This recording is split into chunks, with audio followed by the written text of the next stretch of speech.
My name is Julia Hart. Friends call me Jules. I'm 16, live in a small green town called Elmbridge, just outside of the city, and I've never really believed in anything strange. Aliens? Conspiracies? Please. I have enough trouble just getting through the day. Anyway, I live with my parents and our lazy golden retriever Milo. I go to Eastbridge High, and someday I want to be a journalist. A real one. You know, digging up uncomfortable truths, chasing headlines, asking too many questions. My mom says I'm already good at that last part. So, this story begins on the first morning of 10th grade. The kind of morning that feels like a blank notebook. New shoes, new pens, new chances. I got dressed, barely ate my toast, my stomach was jumping, and headed out. My friend Tessa was already waiting on the sidewalk. She lives 3 houses down. Has since we were 9. Always wears too much lip gloss, and talks way too loud when she's nervous. I hope our new teachers are guys, she said without a hint of shame. Like, good-looking ones. It's the only thing that keeps me awake in class. I rolled my eyes but laughed. Yeah, something fresh wouldn't hurt. Summer nearly put me in a coma. We arrived at school a little early and wandered into our classroom. That's when it happened. A man was already there. Young, maybe mid-30s. He stood beside the board with a kind of ease, like he belonged there and also didn't care if he did. Good morning, everyone, he said, his voice smooth, low. I'm Mr. Reed. I'll be your science teacher this year. Mr. Reed. Tessa immediately nudged me under the desk. He was tall, lean, light brown hair, slightly messy, calm brown eyes. Something about his presence felt magnetic, like he wasn't trying at all, and yet every eye was glued to him. Tessa leaned in and whispered, "We got lucky." I didn't answer. I was too busy staring. Because he looked at me right then. Straight at me. Like he knew me. Like he recognized something. And I looked back. Our eyes locked. "What's your name?" he asked, still smiling. Julia, I said. My voice cracked a little. He nodded once, then turned to Tessa. "And you?" "Tessa," she said quickly, flashing her grin. At that moment, we all heard it. The sound of an airplane overhead. Not unusual. Except, every single one of us turned to look out the window. Except for Mr. Reed. He stayed right where he was, standing by the glass, looking straight into the blazing sun like it didn't bother him. Not even a blink. Just staring. I squinted and had to turn away. The sunlight hit me hard. My eyes watered, but he just kept watching. Not moving. Not blinking. Something about that image, his stillness, the way the light hit his face. It lodged itself in my brain like a pin. I couldn't explain it, but it felt off. The plane passed. Mr. Reed turned back to the class like nothing had happened. And the lesson began. The bell rang, and we packed up our things.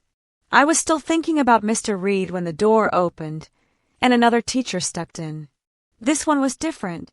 Short black hair, slicked back, pale skin, sharp cheekbones that made his face look almost sculpted, but not in a good way.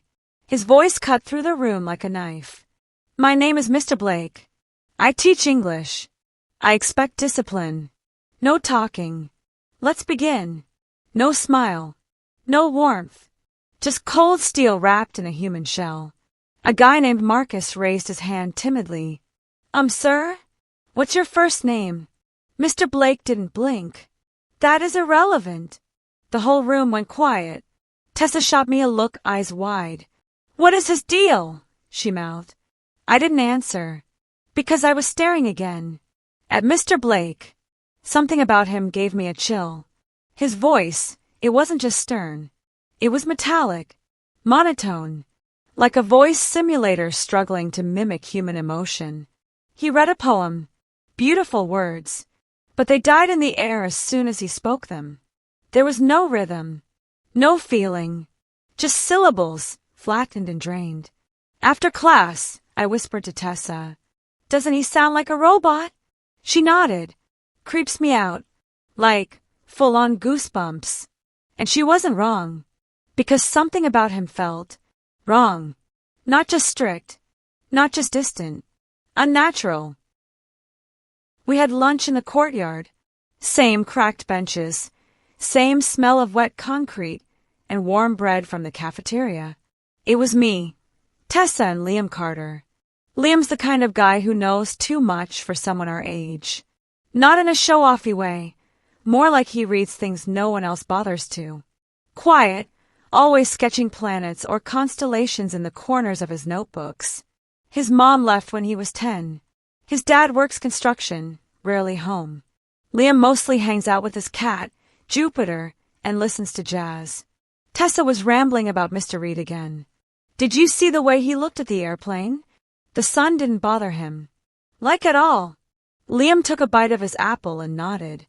Yeah, I noticed. That's not normal, biologically speaking. And Blake's voice, I added. It sounds mechanical. Like someone programmed it. Tessa made a face. I still think he's just a weirdo. But like an expensive weirdo. I shrugged and looked across the yard. That's when I saw him, Mr. Blake. He wasn't sitting with the other teachers. He was alone. At the far bench. Back perfectly straight. Hands folded in front of him. And his lunch. It wasn't food. There was a glass filled with this thick, green liquid. The kind that looks like melted algae. Floating in it were tiny black capsules, like coal-colored Tic Tacs. We watched him. He took 2 pills, dropped them into the glass, and waited. The liquid bubbled. Fizzed. Turned red. Almost blood red. Then he drank it. All of it. In one long, slow swallow. I felt my stomach twist. Tessa broke the silence. Okay. That's not a smoothie. That's science fiction. Liam leaned in, voice low. Maybe it's some kind of medical thing. I mean, he's pale. Maybe he's sick. No, I said quietly. It's something else. Something about him made my skin prickle. Like he wasn't supposed to be here. Like he was pretending to be someone else. Someone almost, but not quite human. Later that afternoon, we had English again. Mr. Blake walked in, stiff and wordless. He went straight to the roll call, eyes scanning us like he was filing data into a machine. Carter. Liam Carter. Tell me something personal. Liam blinked. Excuse me. I want to know about your life. Interests. Hobbies. A what? That was not normal teacher behavior. I'm okay.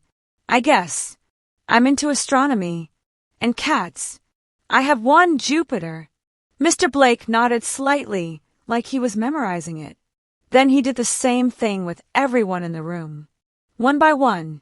Name. Fact. Note. Why is he doing this? I whispered to Tessa. She just stared, studying us. And suddenly I had a thought. A stupid, irrational, impossible thought. What if this wasn't a school assignment? What if it was data collection? I glanced at Mr. Blake again. His eyes. Yesterday they were green. Now they were a strange amber. Almost gold. I raised my hand. May I go to the bathroom? Granted, he said without emotion. I walked down the hallway, heart pounding. But I didn't go to the bathroom. I passed it. I went to the window, found a small mirror on the janitor's cart nearby and angled it just enough to catch a reflection of Mr. Blake through the crack in the door. His eyes. They weren't green. They weren't even amber. They were glowing. Like backlit glass. Like something not human. That night I couldn't sleep. I sat in bed with the lights off. Milo curled at my feet. I needed answers. So I did what any future journalist would do. I went to Liam. His bedroom smelled like cat fur and old paperbacks. The walls were covered in hand-drawn maps of galaxies and systems I'd never heard of. I need to ask you something, I said. He turned in his chair, eyes tired but alert. Aliens! I blinked. What? You're gonna ask me about aliens.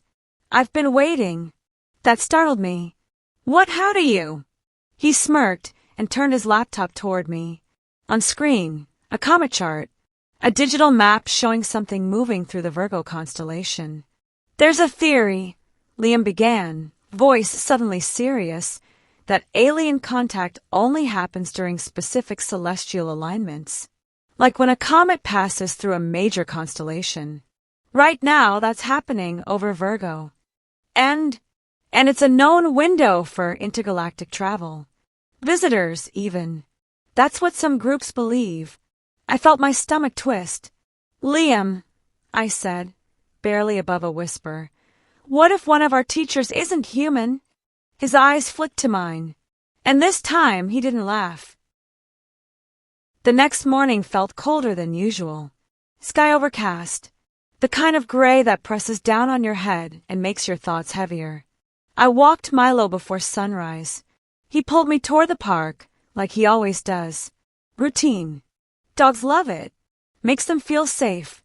Predictable. But nothing felt predictable that morning. There was no one around.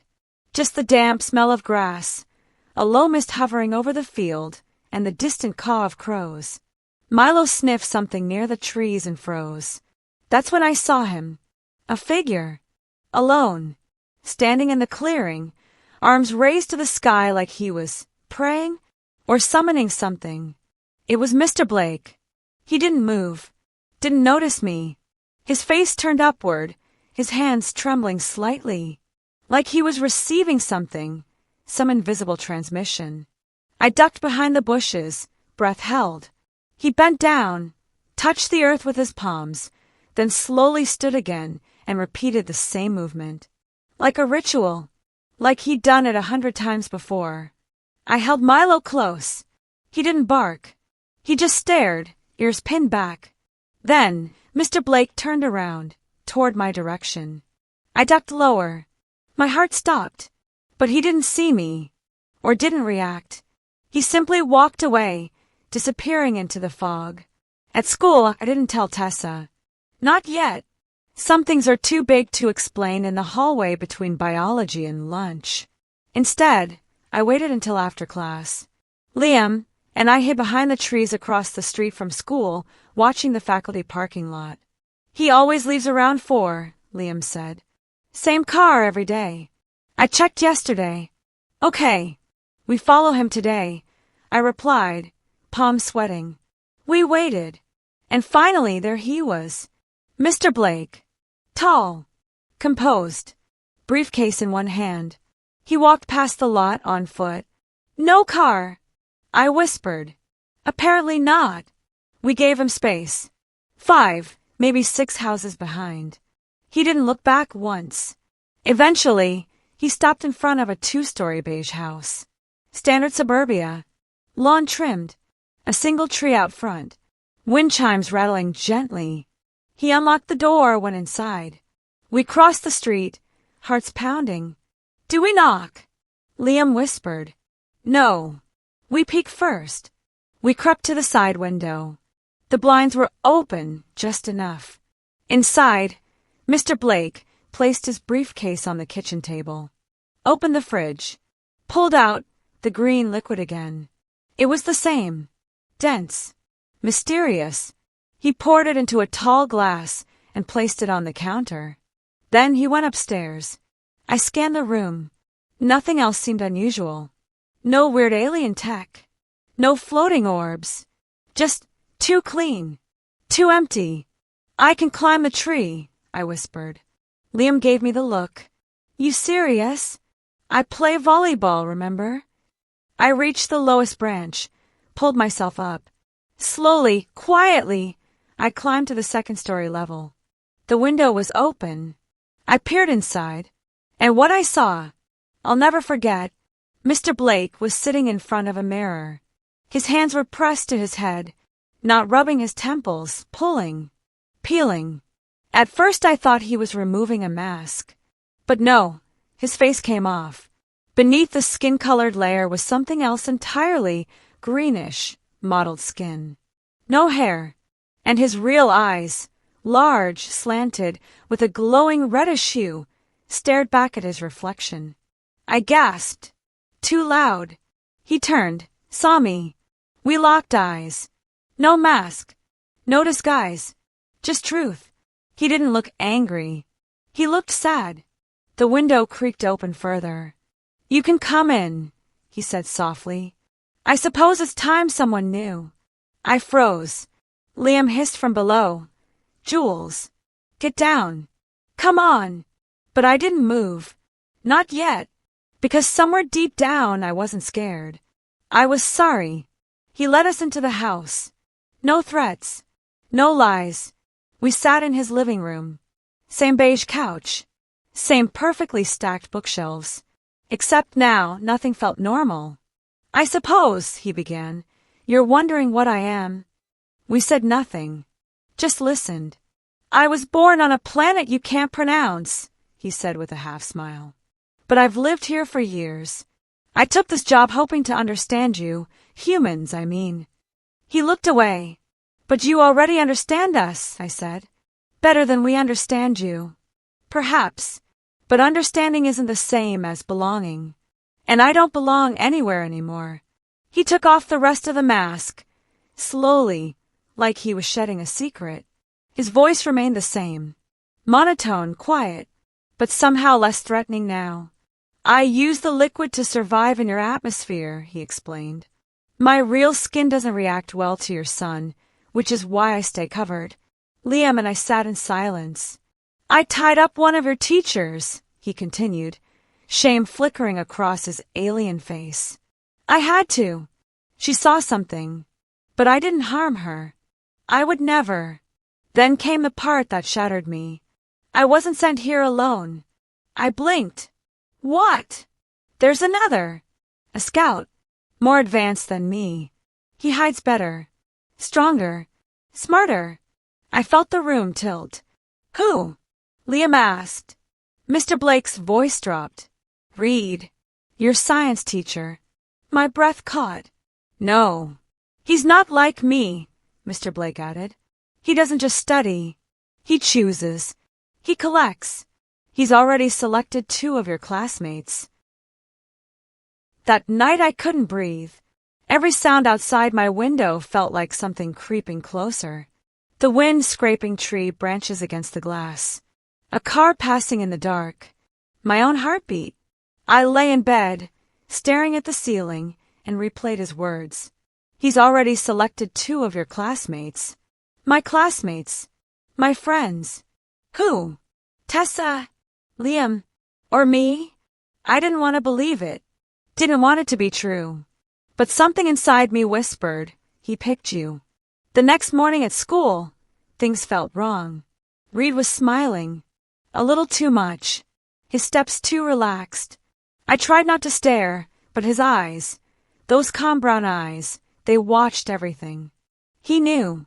At lunch, I pulled Tessa and Liam to an empty table in the corner of the courtyard. We spoke low, beneath the buzz of cafeteria voices.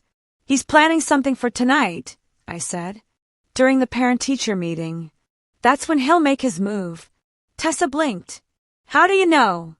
I hesitated, then told them everything. About Blake. About Reed's real mission. About the spaceship. The plan. The 2 students. Liam went pale. Tessa didn't say a word for several seconds. Then finally, you think he'll pick us? I shrugged. But deep down, I already knew. We needed a plan. A real one. If we can find the spray, his hypnosis weapon, we can stop him, Liam said. It's either in his lab or his house. But how do we get in? Tessa asked. Her brother Matt. A rookie cop. He had a master key. Tessa bit her lip. If I borrow it without him knowing, just for a few hours, we might have a shot. Borrow, Liam echoed, raising an eyebrow. Steal, she admitted. We all looked at each other. This was real. We were really doing this. That afternoon, while Reed was in class, we snuck into the science lab. It was dark. Still. Smelled like bleach and metal and something sweet underneath. We searched everything. Drawers. Cabinets. The fridge. Nothing. But then, Liam found a small silver canister tucked behind the formaldehyde jars. No label, glowing faintly green at the seam. Bingo, he whispered. But we have to test it, I said. How? I smiled. I know someone who hates baths more than life itself. Back home, I filled the tub and called Milo. He bolted under the couch, growled. I sprayed a faint mist from the canister into the air, waited, then whistled. Milo came trotting into the bathroom like a zombie. Calm, obedient. He stepped into the water without hesitation. It worked. I was both amazed and terrified. I called Liam. It's the real thing. He paused. Then we have a chance. But he didn't sound happy. What's wrong? I need to tell you something, he said, voice strange. Can you come over? His room was dimly lit, quiet. He was sitting on the edge of the bed with Jupiter in his lap, looking older than usual, smaller, tired. I'm going, he said. I blinked. What? To Metrix. Their planet. I want to go. I stared at him. You're kidding. He shook his head slowly. No, I'm serious. I sat down numb. Why? My mom's gone. My dad's never really been here. I don't belong here, Jules. I don't feel anything anymore. I felt my throat tighten. Liam, that's not. You can't run from that pain. You can't go to another galaxy just to disappear. He looked at me, and for the first time ever, he looked fragile. I'm not running. I'm chasing something. A chance. A beginning. He stood, picked up Jupiter, and gently placed the cat into my arms. I want you to take care of him while I'm gone. I couldn't speak. Then he leaned in and kissed me. Just once. Warm. Gentle. Final. I'll come back, he whispered. One day. Don't make promises you can't keep, I said, barely holding it together. He smiled. This one I'll keep. That night, I barely slept. The stars above my window blinked like warnings. The wind howled, and the clock ticked toward the end of the world. Tomorrow was Friday. Friday moved like thick syrup. Every second stretched. The teachers acted normal. Students joked in the hallways. The world kept pretending nothing was wrong. But I knew. Mr. Reed had chosen.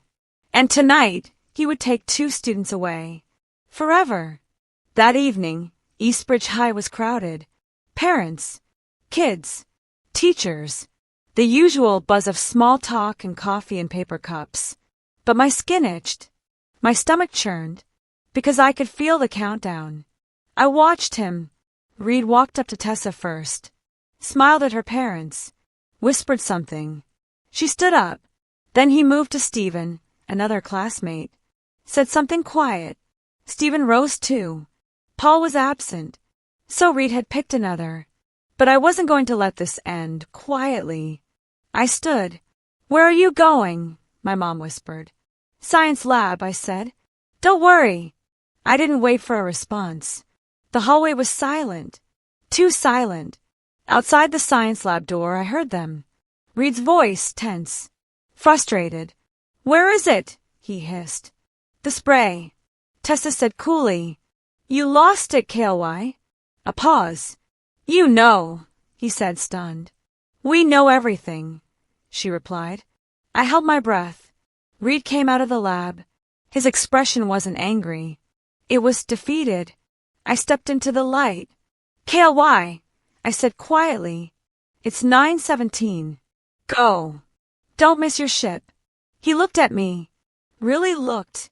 And for a moment, he just nodded. I followed him out the fire escape. The wind had picked up. The sky was endless black. We crossed the backfield to the abandoned airstrip. And there it was. The ship. Massive. Silent. Lights off, as if cloaked by the darkness itself. Waiting. And Paul. Paul was already there. When he saw KLY, he ran toward him. Take me, he said breathlessly. I'm ready. KLY hesitated for a moment. then said, "Come." Paul turned to me. "Jules." We hugged, longer than we ever had. His breath trembled against my hair. "I'll never forget you," I whispered. He stepped back, handed me a small bracelet made of black glass beads. "A reminder," he said, "and a promise. I'll be back." "You already said that once." I smiled sadly. "Don't make promises you can't keep." He didn't answer. He didn't need to. We both knew. He turned, climbed the ramp. The ship lit up. Silent, blinding, beautiful. And then it rose. No roar, no flame, just a soft hum, and it was gone. Into the stars. 6 months later. Most people say Paul moved away. Or dropped out. No one looks too hard. The truth? I still carry it alone. We have a new science teacher. Ms. Lundberg. She seems normal. Mr. Blake, still here. Still quiet, but different. Kinder. He smiles sometimes, and it feels real. Apollo the cat is now part of my family. Milo tolerates him. Barely. And the spray, hidden in a box beneath my bed. I use it on Milo during bath time. He hates me for it. But late at night, when the wind dies down and the moon hangs low, I step outside, look up, and wonder, where are you now, Paul? Are you watching Earth from another world? Are you still you? Sometimes, I feel like I'll wake up and find him sitting by the window, telling me about the stars, about what he's seen.